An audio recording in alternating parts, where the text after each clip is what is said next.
السلام علیکم ورحمۃ اللہ وبرکاتہ۔ الحمدللہ والصلاۃ والسلام علی رسول اللہ وعلی آلہ واصحابہ اجمعین، اما بعد۔ ہم آج آخری سفر جنازہ ٹریننگ پروگرام کے اس مرحلے پہ پہنچے ہیں جہاں پر ہم جنازے کو اٹھا کر جنازے کی نماز کے لیے لے جائیں گے، اور میں آج آپ کو انشاءاللہ جنازہ لے جانے کے تعلق سے کیا رہنمائی ہے، کیا طریقہ ہے قرآن و حدیث کی روشنی میں انشاءاللہ میں آپ کو بتاؤں گا۔ ساتھ ساتھ میں ہم یہ بھی دیکھیں گے کہ ہمارے معاشرے میں کچھ چیزیں جو ہوتی ہے جو قرآن اور حدیث سے نہیں ثابت ہے، تو وہ کیا چیزیں ہیں، صحیح کیا ہے اور غلط کیا ہے، ہم انشاءاللہ وہ بھی دیکھیں گے تاکہ ہم دونوں چیزوں کو جان کر صحیح چیز پر عمل کر سکیں۔ ہم دیکھتے ہیں کہ جب ہم نے کفن پہنایا میت کو، کفن پہنانے کے بعد عام طور پر ایسا ہوتا ہے قریبی رشتہ دار ہے، ملنے والے ہیں، وہ آتے ہیں، چہرہ دیکھتے ہیں اور دیکھنے کی گنجائش ہے، لیکن بہت زیادہ جسے ایک رسم بنا دیا جائے ویسے نہیں۔ جو سچ مچ دیکھنا چاہے تو دیکھ سکتا ہے، اس میں کوئی حرج نہیں ہے۔ جیسے ہم دیکھتے ہیں ابو بکر رضی اللہ عنہ نے نبی صلی اللہ علیہ وسلم کا چہرہ کھول کر کے دیکھا تھا، تو دیکھنے میں حرج نہیں ہے، لیکن عام طور پر ڈھپا ہوا رکھا گیا اور یہی بات ہمیں ملتی ہے۔ تو ہم دیکھتے ہیں کہ وہ مرحلہ پار کرنے کے بعد جنازے کو اٹھا کر کے، عام طور پر اٹھانے کی کئی شکلیں ہو سکتی ہیں، کہیں کبھی چادر میں چار کونے اٹھا کر کے اٹھایا جاتا ہے، کبھی ایسا ہوتا ہے کہ جنازے کو خود ہی اوپر سے درمیان سے اٹھایا جاتا ہے، کبھی کبھار راستہ تنگ ہوتا ہے، کبھی کبھار ایسا ہوتا ہے کہ سیڑھیوں پر سے گزر کر کے گھر کے باہر وہ سٹینڈ ہوتا ہے، سٹینڈ تک پہنچنا ہوتا ہے۔ ہاں کبھی ایسا بھی ہوتا ہے کہ جہاں جنازہ ہے وہیں پر یہ سٹینڈ پہنچ جاتا ہے اور ڈائریکٹلی میت کو اٹھا کر کے سٹینڈ میں رکھ دیا جائے۔ رکھنے کے بعد کیسے لے جایا جائے اس کے تعلق سے ہم آج دیکھتے ہیں۔ سب سے پہلی چیز ہم یہ شروع کرتے ہیں، ہمارے معاشرے میں ایک بہت مشہور بات ہے، مشہور چیز یہ ہے کہ جو جنازے کا سٹینڈ ہے اس کے ساتھ میں اکثر ایک چادر آتی ہے جو اکثر ہرے کلر کی ہوتی ہے اور اس کے اوپر کلمہ لکھا ہوتا ہے۔ میرے بھائیوں میری بہنیں، میں آپ کو ایک بات بتاتا ہوں، دیکھیں ایک ہمارے نزدیک ایک بات بہت کلیئر ہونی چاہیے، جہاں پہ چیز دین کی ہے ہمیں قرآن حدیث سے دلیل چاہیے، جہاں چیز دنیا کی ہے تو اللہ تعالیٰ نے قرآن میں سورہ بقرہ میں کہہ دیا اللہ ہی تو ہے جس نے تمہارے لیے بنایا جو کچھ زمین پر ہے۔ تو ہم دیکھتے ہیں سورہ بقرہ کی آیت نمبر 29 میں جو یہ بات دی گئی ہے کہ اللہ نے تمہارے لیے بنایا جو کچھ زمین پر ہے، اس میں ہمارے لیے دلیل ہے کہ دنیاوی چیزوں میں اب میں نے براؤن کپڑے پہنا ہے، اگر مجھے مثال کے طور پہ کریم پہننا ہے، گرین پہننا ہے، گرے پہننا ہے، سفید پہننا ہے، گنجائش رکھی گئی ہے کیونکہ یہ دنیاوی مسئلہ ہے۔ یا جیسے مثال کے طور پر میں نے ایک پرٹیکولر ٹائپ کا کپڑا پہنا ہے، کوئی کاٹن پہنے، کوئی پولیسٹر پہنے، کوئی ڈینم پہنے، کوئی مسئلہ نہیں، کوئی لینن پہنے، کوئی مسئلہ نہیں، کیونکہ یہ دنیا کی چیزیں ہیں جہاں گنجائش ہے۔ لیکن جہاں پر دین کا مسئلہ آئے گا، کلمہ لکھنا، یہ دین کا مسئلہ ہے، یہاں پر ہم دیکھیں گے امام الانبیاء کی طرف، ہم دیکھیں گے پیارے نبی محمد صلی اللہ علیہ وسلم کی طرف، صحابہ اکرام کی طرف۔ کیا وہ لوگوں کے جنازے کے اوپر ایسے ٹائپ کی چادر تھی تو ہم بھی لگائیں گے، اور نہیں تھی تو وہ چیز اسلام میں، دین میں آپ اور میں ہم لوگ نہیں لا سکتے۔ اسی وجہ سے میں عام طور پہ مشورہ یہ دیتا ہوں کہ اگر جنازے کے سٹینڈ میں ویسی چادر آئی ہے تو آپ اپنی کاؤنٹنگ میں، جیسے میں نے شروع میں آپ کو ٹریننگ دی تھی کہ آپ کو کفن کی 3 چادریں چاہیے، آپ کو غسل دینے کے لیے 2 ایکسٹرا چادریں چاہیے جو غسل میں کام آتی ہے، ٹاول چاہیے، اسی وقت پر ایک بڑی چادر کا انتظام کر لیں۔ لیکن یہاں پر یہ سٹینڈ جہاں سے ہم نے لائے ہیں وہاں سٹینڈ کے ساتھ میں یہ سفید ہی چادر آئی تھی جس کے اوپر ایسے کوئی فکس سسٹم جو نبی صلی اللہ علیہ وسلم سے ثابت نہیں ہے وہ نہیں کیا ہوا ہے۔ تو یہاں پر اس کے اندر آپ دیکھیں گے کہ یہ ڈوری بھی ہے جس سے باندھ سکتے ہیں، کیونکہ اگر چادر ہلکی ہے تو ایسا بھی ہو سکتا ہے کہ ہوا میں وہ اڑنی شروع ہو جائے جو مناسب نہیں ہے۔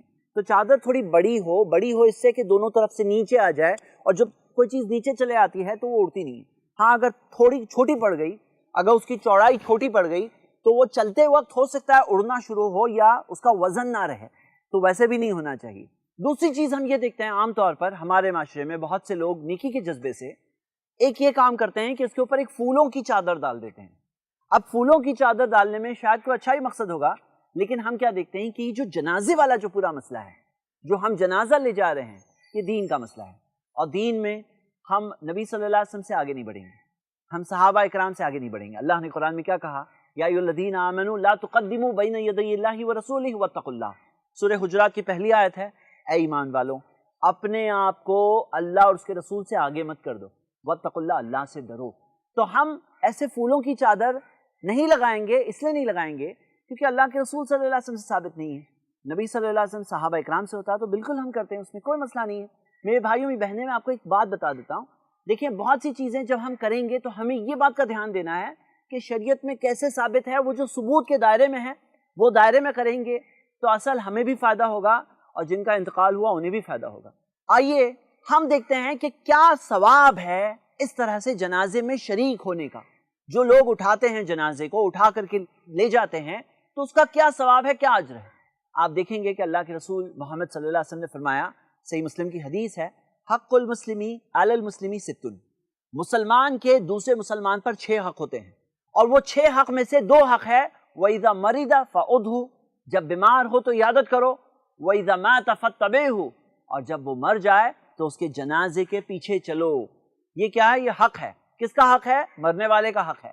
ایک مسلمان کا حق ہے دوسرے مسلمانوں پر، وَإِذَا مَاتَ فَاتَّبِعْهُ، جب وہ مر جائے اس کے جنازے کے پیچھے چلو. اور آپ کو پتہ ہے ہمارا کیا فائدہ ہے؟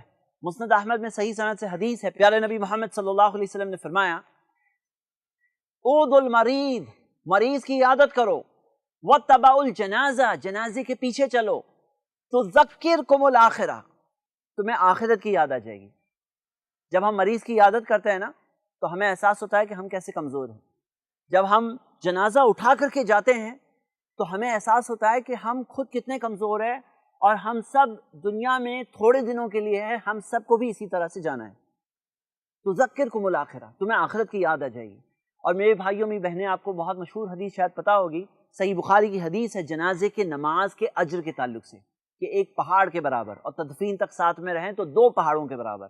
وہ حدیث جو ایک سند سے ملتی ہے اس کے اندر یہ الفاظ آتے ہیں، من اتبع جنازۃ مسلمین ایمانا و احتسابا، جو کسی مسلمان کے جنازے کے پیچھے چلے ایمان کے ساتھ، ثواب کی امید کے ساتھ، وَكَانَ مَعَهُ حَتَّى يُصَلَّى عَلَيْهَا، اور وہ اس جنازے کے ساتھ رہے یہاں تک کہ اس کے لیے جنازے کی نماز ہو جائے. جنازے کی نماز پڑھنے تک ساتھ رہے، مطلب جو ساتھ میں چل رہا ہے، اٹھا رہا ہے، چل رہا ہے، ایماناً و احتساباً، ایمان کے ساتھ، ثواب کی امید کے ساتھ، وہ اس کے ساتھ میں ہے یہاں تک کہ جنازے کی نماز پڑھی جائے، تو اللہ کے رسول صلی اللہ علیہ وسلم نے فرمایا کہ اسے ایک قیرات، ایک پہاڑ کے برابر نیکی ملے گی. ایک پہاڑ مل گیا. لیکن کیا چیز کے ساتھ؟ ایمان کے ساتھ ہم جائیں. اس لیے نہیں کہ ہاں لوگ کیا کہیں گے میں آیا نہیں، اٹینڈنس لگانے کی نیت سے نہیں. اٹینڈنس لگانے کی نیت ہے تو اٹینڈنس تو لگ جائے گا، لیکن اللہ کے پاس کیا ملے گا؟ لیکن اگر ایمان کے ساتھ ہے اور ثواب کی امید کے ساتھ ہے تو کیا ملے گا؟ ایک پہاڑ نیکی ملتی ہے. وَيَفْرُغُ مِن دَفْنِهَا، اور اگر وہ ساتھ میں رہتا ہے یہاں تک کہ من دفنها، دفن کیا جائے، فَإِنَّهُ يَرْجِعُ مِنْ أَجْرِ قِيرَاطَيْنِ، تو وہ 2 پہاڑوں کے برابر نیکیوں کے ساتھ واپس آتا ہے. 2 پہاڑوں کے برابر. سبحان اللہ. تو جو لوگ وہاں موجود ہیں، جو جنازے کو اٹھا رہے ہیں، اٹھا کر کے جا رہے ہیں، اور ہمیں پتہ ہے 2 سفر ہوتے ہیں. یہ جو اٹھا کے لے جایا جاتا ہے، ایک ہوتا ہے کہ جب ہم اٹھا کے لے جاتے ہیں جہاں جنازے کی نماز پڑھی جائے گی، جنازے کی نماز پڑھنے کے بعد پھر سے اٹھا کر کے لے جاتے ہیں قبرستان تک. تو جو لوگ اٹھا کر کے لے جاتے ہیں جنازے کی نماز پڑھنے کی جگہ تک، تو انہیں ایک پہاڑ کے برابر نیکی ملتی ہے. اور جو لوگ اس کے بعد بھی ساتھ رہتے ہیں یہاں تک کہ دفن کر دیا جائے تو انہیں 2 پہاڑوں کے برابر نیکی ملتی ہے. تو کیا کیا فائدے ہیں؟ پہلی چیز یہ حق ہے ایک مسلمان کا دوسرے مسلمان پر. دوسری چیز آخرت کی یاد آ جاتی. تیسری چیز 2 پہاڑوں کے برابر نیکی اگر ہم دفن کرنے تک ساتھ میں ہیں. تو آئیے ہم جنازہ اٹھانے کا طریقہ دیکھتے ہیں اور اس وقت پر کیا کہنا چاہیے وہ دیکھتے ہیں انشاءاللہ. ایک چیز لوگوں میں اور مشہور ہے کہ جنازہ لے جانے سے پہلے گھر میں ایٹ لیسٹ 2.5 پارہ قرآن پڑھا گیا ہو. 2.5 پارہ قرآن پڑھا گیا ہے پھر جنازہ لے جایا جائے. یہ صحیح ادب ہے، یہ کہا جاتا ہے. لیکن سب سے بہتر ادب پیارے نبی محمد صلی اللہ علیہ وسلم نے بتایا، اور جو طریقہ انہوں نے بتایا اس میں اس طرح کی کوئی 2.5 پارے کا کوئی ذکر نہیں ہے. کچھ لوگ یہ کہتے ہیں کہ لے جانے سے پہلے صدقہ دو پھر لے جاؤ.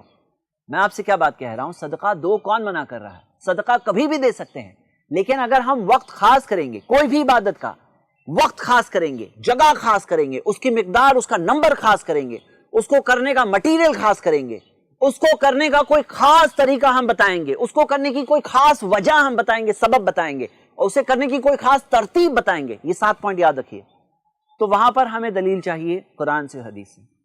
اگر قرآن حدیث سے ہے دلیل، جیسے مثال کے طور پہ نبی صلی اللہ علیہ وسلم نے ہمیں کئی چیزوں کا نمبر دیا، یہ چیز اتنی بار پڑھو، سبحان اللہ نماز کے بعد 33 بار پڑھو، الحمدللہ 33 بار پڑھو، اللہ اکبر پڑھنے کی 33 اور 34 دونوں کی حدیث موجود ہے. جو نمبر پیارے نبی محمد صلی اللہ علیہ وسلم نے دیا، جو وقت نبی صلی اللہ علیہ وسلم نے دیا، وہ وقت، وہ نمبر، وہ جگہ، جو جگہ نبی صلی اللہ علیہ وسلم نے بتائی، صفا کی جگہ بتائی، صفا سے مروہ ہمیں جو صحیح کرنا ہے، صفا سے مروہ کرنا ہے، جو میقات بتائی، وہ جگہ نبی صلی اللہ علیہ وسلم نے بتائی، وہ سب قبول ہے۔ لیکن جہاں پر پیارے نبی محمد صلی اللہ علیہ وسلم سے دلیل نہیں ملتی تو وہ عمل بھلے ہی اچھا عمل ہوگا، بھلے ہی ثابت عمل ہوگا، لیکن اگر ہم اس کا وقت، اس کی جگہ، اس کی مقدار، اس کا مٹیریل، اس کو کرنے کا کوئی خاص طریقہ، اس کو کرنے کی کوئی خاص وجہ، سبب، اور اسے کرنے کی کوئی خاص ترتیب ہم طے کریں گے تو وہی عمل ایسا عمل بن جائے گا جو ثابت نہیں ہے اور جس سے ہمارے نبی صلی اللہ علیہ وسلم خوش نہیں ہوں گے۔ تو میں آپ سے کیا کہہ رہا ہوں، قرآن پڑھنا ہے، پڑھیے، اچھی چیز ہے الحمدللہ، صدقہ دینا ہے، دیجیے، اچھی چیز ہے الحمدللہ، لیکن آپ اگر وقت طے کریں گے اس کا کہ یہ وقت پر نکلنے سے پہلے، یہ فلاں ٹائم پر، تو پھر کیا ہو جائے گا، ہمیں دلیل دینی ہوگی، اور دلیل اگر نہیں ہے قرآن و حدیث سے تو وہ عمل ایسا عمل بن جائے گا جو اللہ کے پاس مقبول نہیں ہے، فہو رد۔ نبی صلی اللہ علیہ وسلم نے فرمایا من احدث فی امرنا ھذا ما لیس منہ فہو رد، جو کوئی ایسا عمل لائے گا اس دین میں جو ثابت حصے میں سے نہیں ہے، وہ چیز رد ہو جائے گی، ریجیکٹ ہو جائے گی۔ کیا ہم میں سے کوئی بھی چاہتا ہے کہ ہم کوئی کام کریں اللہ کو خوش کرنے کے لیے اور وہ چیز رد ہو جائے، ریجیکٹ ہو جائے؟ اور جو چیز رد ہو جائے گی کیا اس سے مرنے والے کو فائدہ ہوگا یا نہیں ہوگا؟ ہم سب سوچیں ان چیزوں کے تعلق سے، میرے بھائی میری بہنیں، بہت اہم ہے۔ تو آئیے ہم شروع کرتے ہیں، جنازے کو کیسے اٹھایا جائے، اٹھاتے وقت کیا طریقہ ہے، کیا ادب ہے جو قرآن حدیث سے ملتا ہے، اٹھاتے وقت ہمیں کیا پڑھنا ہے، کیا کہنا ہے، ہم وہ سب انشاءاللہ دیکھتے ہیں۔ آئیے سب سے پہلے میں آپ سب سے پوچھوں گا کہ عام طور پر ہمارے معاشرے میں جب جنازے کو اٹھاتے ہیں، آپ سبھی بتائیے اور آپ بھی بتائیے، جب جنازے کو اٹھاتے ہیں تو اٹھاتے ٹائم پر، یہ وقت اٹھاتے ٹائم پر کیا پڑھتے ہیں؟ ہاں کلمہ پڑھتے ہیں نا، آپ نے سنا ہوگا کلمہ پاک، کلمہ شہادہ لوگ کہتے ہیں نا۔ اب یہ بتائیے یہ دنیاوی عمل ہے کہ دینی عمل ہے؟ کلمہ پڑھنا دینی عمل ہے یا دنیاوی عمل ہے؟ دینی عمل ہے۔ اب دینی عمل میں ہمیں دلیل چاہیے کہاں سے؟ قرآن حدیث سے۔ کیا نبی صلی اللہ علیہ وسلم کے زمانے میں جنازے اٹھائے گئے یا ابھی اٹھائے جاتے ہیں؟ اس زمانے میں اٹھائے گئے، 1400 سال پہلے بھی اٹھائے گئے یا ابھی اٹھائے جاتے ہیں؟ اس زمانے میں بھی اٹھائے گئے۔ وہ لوگ کیا کرتے تھے، اگر ہم وہی کریں تو کافی ہوگا یا نہیں ہوگا؟ ہاں کافی ہوگا یا نہیں ہوگا؟ بالکل۔ تو ہم دیکھتے ہیں کہ اللہ کے رسول صلی اللہ علیہ وسلم اور صحابہ اکرام سے خاص اس وقت پر اٹھاتے وقت یا لے جاتے وقت کوئی خاص ذکر ثابت نہیں، کوئی ایسے خاص ذکر ثابت نہیں۔ تو جیسے عام طور پر کوئی بھی چیز اٹھاتے ٹائم پہ بسم اللہ بول کے ہم کرتے ہیں کام، وہ بسم اللہ کہنا بھلے ہی ایک عام دلیل کے طور پر ہم کر سکتے ہیں، لیکن خاص طور پہ کلمہ پاک، کلمہ شہادہ یا کلمہ پڑھا جائے، وہ پڑھنا ہمیں نہیں ملتا۔ اب کلمہ پڑھیے، کوئی منع نہیں کر رہا ہے، لیکن جو وقت ہم طے کریں گے، جو جگہ، جو سبب، جو وجہ طے کریں گے، ہمیں قرآن حدیث سے دلیل چاہیے، اور اگر دلیل نہیں ہے تو ہمیں ڈر یہ ہونا چاہیے کہ کہیں یہ کام ہمارا ریجیکٹ نہ ہو جائے، فہو رد، حدیث ہے نا صحیح بخاری میں، فہو رد، ریجیکٹ ہو جائے گا، تو ہم لوگوں کو وہ چیز سے ڈر لگتا ہے۔ تو آئیے ہم طریقہ دیکھتے ہیں، اٹھائیے۔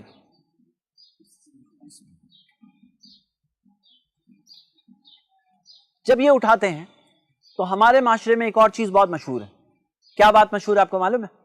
ایک بات مشہور ہے کہ نیک لوگوں کا جنازہ ہلکا ہوتا ہے اور گنہگاروں کا جنازہ بھاری ہوتا ہے، لیکن صحیح بات کیا ہے آپ کو معلوم ہے؟ قرآن حدیث سے ایسی کوئی بات نہیں ملتی کہ نیک لوگوں کا ہلکا ہوتا ہے، گنہگاروں کا بھاری ہوتا ہے۔ علماء نے اس چیز کے تعلق سے تاکید کی ہے کہ آپ ایسا بدگمانی نہ کریں، آپ کسی کے بارے میں بدگمانی کریں، ہو سکتا ہے جنوینلی اس کا وزن زیادہ ہے، ایسا بھی تو ہو سکتا ہے کہ کوئی ایک آدمی کی ہائٹ کم ہے اور وہاں کسی کی ہائٹ زیادہ ہے، تو زیادہ کم ہونے کی وجہ سے بھی، ڈس بیلنس کی وجہ سے کسی ایک آدمی پہ وزن زیادہ آ جاتا ہے۔ کبھی ایسا ہوتا ہے کہ ہم چڑھان پہ جا رہے ہیں تو پیچھے والے پہ وزن زیادہ آ گیا، اب وہ گمان کر رہا ہے بہت گنہگار آدمی ہے، یہ کیا بات ہوئی؟ دوسری چیز، اس وقت پر آپ کو پتا ہے اٹھانے کے بعد جب ہم جنازے کو کندھا دیتے ہیں اس وقت پر کیا کرنا سنت ہے آپ کو پتا ہے؟ کچھ بھی نہیں کہنا، کچھ بھی کہنا ثابت نہیں ہے۔ امام نووی رحمہ اللہ وہ کہتے ہیں کہ اس وقت پر سنت ہے خاموش رہنا۔ تو ہم دیکھتے ہیں کہ بلند آواز کے ساتھ کوئی ذکر کرنا ہمیں تو بالکل نہیں ملتا۔ بیہقی میں ہمیں حدیث ملتی ہے صحابہ کے تعلق سے، کانا اصحاب رسول اللہ صلی اللہ علیہ وسلم یکرہون رفع الصوت عند الجنائز، کہ نبی صلی اللہ علیہ وسلم کے صحابہ ناپسند کرتے تھے کہ جنازے کے وقت پر آوازیں بلند کی جائے۔ صحابہ کے اس قول سے ہمیں ملتا ہے کہ بلند آواز تو بالکل نہیں ہونی چاہیے، لیکن ہم دیکھتے ہیں کہ اگر کوئی خاص ذکر ہوتا تو پیارے نبی محمد صلی اللہ علیہ وسلم ہمیں ضرور بتائے ہوتے، اور ہمیں کیونکہ نہیں ملتا تو اس وقت پر امام نووی رحمہ اللہ کہتے ہیں کہ اس وقت پر جو ثابت بات ہے وہ یہی ہے خاموش رہنا۔ اور جب آدمی خاموش ہوتا ہے نا تو یہ جنازہ بھلے ہی خاموش ہے، لیکن جو باتیں سمجھ میں آتی ہے، جو احساسات دل میں آتے ہیں، وہ جب آپ اٹھا کر چلیں گے نا، تب ایک انسان جب اٹھا کے چل رہا ہے خاموش ہے، وہ سوچتا ہے وہ سوچتا ہے یہ بہت بڑی چیز ہے، تو اٹھا کر جاتے ہیں. تو کیسے چلنا چاہیے؟ تھوڑا تیزی سے، جیسے کہ بات مشہور ہے، کیونکہ ہم دیکھتے ہیں اللہ کے رسول صلی اللہ علیہ وسلم کی حدیث ہے اسرعوا بالجنازہ، کہ جنازے میں جلدی کرو.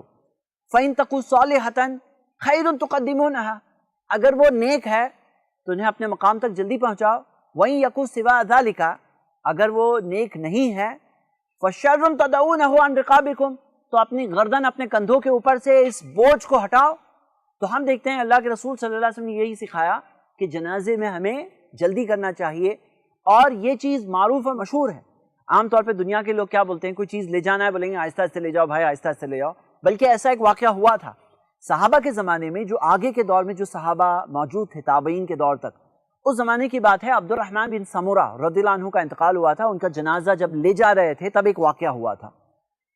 کچھ لوگ آگے کی طرف، انہوں نے پیچھے کی طرف رخ کر کر کہا رویدن رویدن بارک اللہ فیکم، آہستہ آہستہ چلو، آہستہ آہستہ چلو. تو جب ابو بکر رضی اللہ عنہ نے یہ بات سنی تو وہ آگے کی طرف آئے اور آ کر کے کہا کہ اس ذات کی قسم جس ذات نے محمد صلی اللہ علیہ وسلم کے چہرے کو عزت بخشی، اگر تم اس زمانے میں ہمیں دیکھتے اِنَّا لَنَكَادُ نُرْمَلُ بِهَا رَمْلًا، ہم لوگ تقریباً جیسے دوڑتے تھے اور لوگ پھر بھی پیچھے جلدی جلدی چلتے تھے. تو ہم دیکھتے ہیں کہ یہاں پر سنت یہ ہے جلدی چلنا. الحمدللہ عام طور پر لوگ اس چیز پر عمل کرتے ہیں. صحیح بخاری میں ایک حدیث ہے جس میں آتا ہے کہ وہ میت جو اندر ہے اس وقت پر جب ہم لے جا رہے ہیں وہ میت بھی کچھ بولنے لگتا ہے. یہ غیب کی خبر ہے، اللہ کے رسول صلی اللہ علیہ وسلم نے ہمیں بتایا تو پتہ چلا، نہیں تو ہمیں تو پتہ نہیں چل سکتا تھا. ہم دیکھتے ہیں کہ اللہ کے رسول صلی اللہ علیہ وسلم نے بتایا کہ اگر وہ نیک شخص ہے وہ کہتا ہے قدمونی، مجھے جلدی لے جاؤ، مطلب مجھے جلدی لے جاؤ. اور اگر گنہگار شخص ہو وہ کہتا ہے یا ویلہا این یذهبون بہا، کہاں لے جا رہے ہو مجھے، کہاں لے جا رہے ہو مجھے. نبی صلی اللہ علیہ وسلم نے کہا اس کی آواز سب لوگ سنتے ہیں، چرندہ پرندے سب سنتے ہیں سوائے انسانوں کی، اور اگر ہم سن لیتے لصائقہ تو ہم لوگ بے ہوش ہو جاتے. تو ہم دیکھتے ہیں کہ یہ جن کا انتقال ہوا وہ اندر کچھ کہہ رہے ہیں، اور ہمارے لیے کیا ہے کہ ہم انہیں ان کے مقام تک جلدی لے جائیں. اب ہم آگے دیکھتے ہیں اور کیا چیز کا خیال رکھنا چاہیے. ایک بہت اہم غلطی جو ہو جاتی ہے ہمارے معاشرے میں وہ یہ ہوتی ہے کہ ایمبولینس کا سسٹم آ گیا خاص طور سے شہروں میں، تو چلنے ملتا ہی نہیں ہے، چلنے ملتا ہی نہیں ہے. یہاں پہ ایمبولینس موجود ہے، 2 قدم نہیں چلے تو ایمبولینس میں رکھ دو، پھر وہاں پہ ایمبولینس بالکل قبرستان تک لے جائے گی. یہ جو سنت ہے اس کا کیا ہوگا؟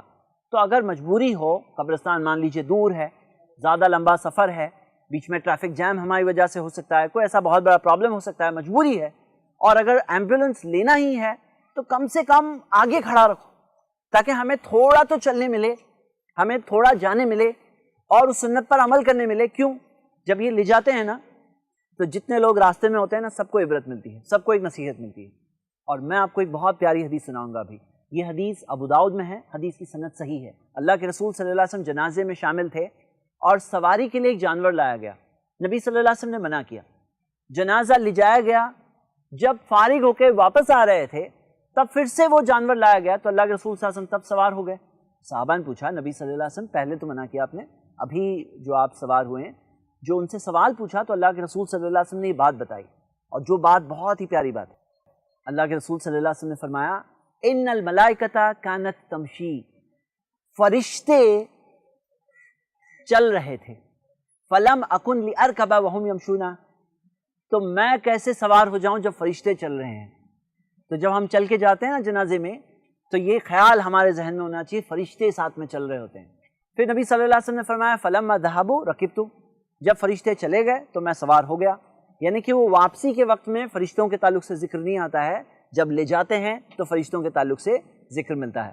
میرے بھائیوں ہم ایک اور بات دیکھتے ہیں، ہمارے معاشرے میں مشہور بات ہے کہ کندھا دینے کے بعد 10 قدم چلنا چاہیے. یہ 10 قدم چلنے کے تعلق سے بھی کوئی حدیث فکس نہیں ملتی. کیا چاروں طرف ہمیں کندھا دینا ضروری ہے؟ تو ہم دیکھتے ہیں اس بارے میں کوئی حدیث نبی صلی اللہ علیہ وسلم سے تو نہیں ملتی. ہاں صحابی رسول ابو ہریرہ رضی اللہ عنہ سے ہمیں ملتا ہے کہ جو شخص چاروں جگہوں پر کندھا دے دے اس نے جیسے کہ حق ادا کیا ہے. تو ہم یہ کوشش کریں. اور چلنے کے تعلق سے کہاں چلنا بہتر ہے تو ہم دیکھتے ہیں اللہ کے رسول صلی اللہ علیہ وسلم نے فرمایا کہ جو سوار ہے وہ تو پیچھے چلے گا، جو چلنے والا ہے وہ دائیں طرف بائیں طرف پیچھے آگے قریب منہا جنازے کے قریب رہے بس. یہ حدیث ابو داؤد میں ہے. تو میرے بھائی میری بہنیں، چلتے وقت کیا سنت ہے؟ قریب رہنا، آگے پیچھے دائیں بائیں چاروں طرف ہو سکتے ہیں. اللہ کے رسول صلی اللہ علیہ وسلم ابو بکر رضی اللہ عنہ اور عمر رضی اللہ عنہ تینوں کے تعلق سے انس رضی اللہ عنہ بیان کرتے ہیں کہ میں نے دیکھا کہ وہ آگے چلا کرتے تھے. لیکن ہم یہ دیکھتے ہیں کہ مزید وَاتَّبَعُوا الْجَنَازَةَ، جنازے کے پیچھے چلو. حدیث کے الفاظ جو ظاہری الفاظ ہے پیچھے چلنا، اسی وجہ سے بعض علماء اس طرف گئے ہیں کہ چاروں جائز ہے، جائز چاروں طرف چلنا ہے، لیکن پیچھے چلنا بہتر ہے. علی رضی اللہ عنہ کا قول اس تعلق سے، وہ کہتے ہیں کہ پیچھے چلنا آگے چلنے کے بنسبت ایسا ہے جیسے کہ جماعت سے نماز پڑھنا اور اکیلے نماز پڑھنا. لیکن کبھی کبھار کیا ہوتا ہے کہ جو آگے والا ہے رہنمائی کرنے کا رول ہوتا ہے، یا قبرستان میں آگے والے پہلے داخل ہوتے ہیں اور پیچھے والے جب تک آتے ہیں تو کئی بار بہت سی چیزیں گڑبڑ ہو چکی ہوتی ہے. تو اگر آپ کے پاس علم ہے، سمجھ ہے، آپ جانتے ہیں مسئلے کو، تو آپ آگے سے جا کر رہنمائی کریں گے. تو ہمارے پاس مثال ہے اللہ کے رسول صلی اللہ علیہ وسلم کی، ابو بکر رضی اللہ عنہ کی، عمر رضی اللہ عنہ کی، وہ آگے رہا کرتے تھے.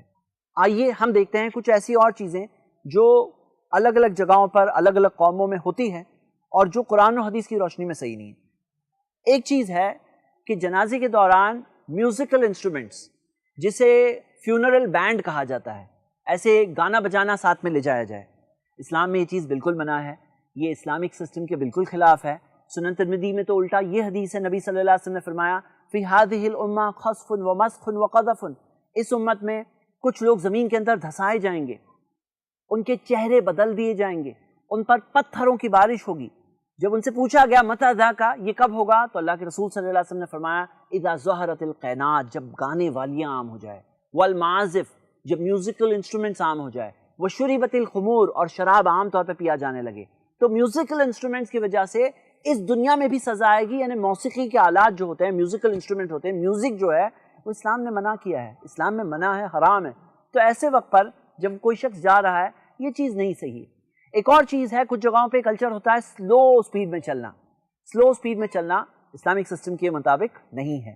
کچھ جگہوں پہ ایک چیز ہوتی ہے کہ مرنے والے کی فوٹو وغیرہ لے کر جائے، یا کچھ جھنڈے لے جائے جائیں، یا کوئی مشال یا کوئی آگ لے جائی جائے، یا اگربتی لے جائی جائے، یا ہم دیکھتے ہیں کہ اس طرح سے پھول بانٹے جائیں، یا دیکھا جاتا ہے کہ صدقہ بانٹا جائے، راستے میں جاتے جاتے صدقہ بانٹا جائے. تو ہم کہہ رہے ہیں صدقہ بانٹیے، کوئی مسئلہ نہیں، لیکن اس جگہ کو، اس مقام کو خاص اگر ہم کریں گے تو ہمیں دلیل دینی ہوگی. دیکھیے میں آپ کی نیکی کے جذبے کو صرف چاہتا ہوں کہ قرآن و سنت والا ڈائریکشن ملے گا اور مرنے والے کو بھی اس کا فائدہ ہوگا. اسی طرح کچھ لوگ ساتھ میں قرآن پڑھنے والوں کو لیتے ہیں، یہاں تک کہ لاؤڈ سپیکر پر قرآن پڑھا جائے پیچھے سے. قرآن پڑھنا اچھی چیز ہے، اس میں تو کوئی شک نہیں، لیکن اس طرح سے جنازے کے اندر اگر پڑھنا ہوتا، سب سے پہلے صحابہ اکرام جو ہم اور آپ سے جذبے میں بہت آگے تھے، وہ لوگ پڑھے ہوتے. قرآن حدیث میں ہمیں اس بات کی دلیل مل گئی ہوتی. اسی طرح ہم دیکھتے ہیں کہ کچھ جگہوں پر ایسے شاعر ہوتے ہیں یا کوئی ایسے کلام کہا جاتا ہے جو مرنے والے کے تعلق سے ہوتا ہے. کبھی کبھار ایسا ہوتا ہے کہ لوگ کہتے ہیں کہ بھائی ان کے لیے مغفرت کی دعا کرو، مغفرت کی دعا کرو. یہ سب ہمیں کرنا نہیں ملتا. دعا کرنا اچھی بات ہے، لیکن خاص ہم کریں کہ ابھی تم لوگ بولو، ابھی یہ کرو. کچھ لوگ کہتے ہیں کہ پیچھے اچھی اچھی باتیں کرو، اور آج کے کچھ لوگ جو ہوتے ہیں دنیا دار لوگ، وہ تو یہاں پہ بھی نہیں چھوڑتے ہیں، اس میں بھی پیچھے کی طرف اپنی گپ شپ شروع ہوتی ہے، اپنی بات چیت شروع ہوتی ہے، کوئی موبائل پہ آ گیا. یہ کیا بات ہے بھئی؟ آپ جنازے میں آئے ہو، یہ ثواب کا کام ہے، یہاں پہاڑ کے برابر نیکی جمع کرنے آئے ہیں. یہاں پہ ہمیں اپنی آخرت کی یاد آنی چاہیے کہ میرا کیا ہوگا، میرا جنازہ جائے گا، میں تیار ہوں کہ نہیں تیار ہوں. چھوڑ کے جا رہے ہیں، یہ اپنی پراپرٹی کو چھوڑ کے جا رہے ہیں، بیوی بچوں کو چھوڑ کے جا رہے ہیں، کوئی ساتھ میں نہیں جا رہا ہے، سب ان کو دفن کر کے آنے والے ہیں. ایک احساس ہوتا ہے نا کہ میں تیار ہوں کہ نہیں ہوں، کیا میں نے اتنی نیکیاں کی ہے کہ نہیں کی ہے، میرا کیا حال ہونے والا ہے قبر کے اندر، میں اندر سے کیا بولوں گا جب مجھے لے جائے جائیں گے، کیا میں یہ کہوں گا ہاں جلدی کرو، یا میں یہ کہنے والا ہوں کہ کہاں مجھے لے جا رہے ہو. تو ہم دیکھتے ہیں کہ یہ ساری باتیں احساسات ہیں جو دل میں آنی چاہیے ایسے وقت پر. آخر میں ہم ایک حدیث دیکھیں گے جو سنن ابن ماجہ میں ہے، اس کی حدیث کی سند حسن ہے. نبی صلی اللہ علیہ وسلم نے فرمایا ایسے جنازے کے پیچھے مت چلو جس کے اندر نوحہ کرنے والی ہو. نوحہ کرنے والی جو چلا چلا کے رو رہی ہو، یا کوئی شخص رو رہا ہو چلا چلا کر، یا نوحہ کی الگ الگ جو شکلیں ہیں، جو الگ الگ شکلیں ہیں، وہاں جہاں پہ یہ ہو رہا ہے نبی صلی اللہ علیہ وسلم نے فرمایا وہاں پہ مت جاؤ. آخر میں ہم ایک حدیث دیکھتے ہیں جس میں جیسے کہ نچوڑ ہے یہ آج کی ساری باتوں کا، اور وہ یہ ہے کہ اللہ کے رسول صلی اللہ علیہ وسلم نے فرمایا من تشبہ بقوم فہو منہم، جو کسی قوم کی مشابہت اختیار کرے، جو کسی قوم کے جیسا بننے کی کوشش کرے، وہ انہی میں سے ہے. جن کے جیسا بننے کی کوشش کرتے ہیں، جن کو کاپی کرتے ہیں، جن کی مشابہت اختیار کرتے ہیں، انہی میں سے ہے. اگر ہم پیارے نبی محمد صلی اللہ علیہ وسلم، صحابہ اکرام، ان کے طریقے پہ چلیں گے، ہم ان میں سے ہیں۔ اگر ہم اور جو دوسری قومیں ہیں جن کے اندر سسٹمز ہے کچھ نہ کچھ، اگر ان کے طور طریقوں پہ چلیں گے تو قیامت کے دن ہمیں ڈرنا چاہیے، فَهُوَ مِنْهُمْ، وہ شخص انہی میں سے ہے، انہی لوگوں میں سے ہے۔ اللہ ہم سب کو پیارے نبی محمد صلی اللہ علیہ وسلم کی سنتوں پر چلنے کی توفیق دے اور ان کی سنتوں کو ہمارے معاشرے میں زندہ کرنے کی توفیق دے، ایسے اعمال سے بچنے کی توفیق دے جو اللہ کے نبی محمد صلی اللہ علیہ وسلم کے طریقے کے مطابق نہیں ہے۔ ہم نے آج لے جانے کے تعلق سے رہنمائی دیکھی، آگے کے ایپیسوڈز میں انشاءاللہ ہم جنازے کی نماز، تدفین اور تدفین کے بعد میں کیا دیکھیں گے۔ اللہ سے دعا اللہ ہم سب کو صحیح عمل کرنے کی توفیق دے، آمین وآخر دعوانا ان الحمدللہ رب العالمین۔ الحمدللہ، اس سیریز کو چاند نور اینڈ فیملی نے اپنی والدہ نور جہاں بیگم کے صدقہ جاریہ کے لیے اسپانسر کیا ہے۔ آپ بھی ایسے ویڈیو یا سیریز کو اسپانسر کرنے کے لیے کال کریں 9588888826 پر۔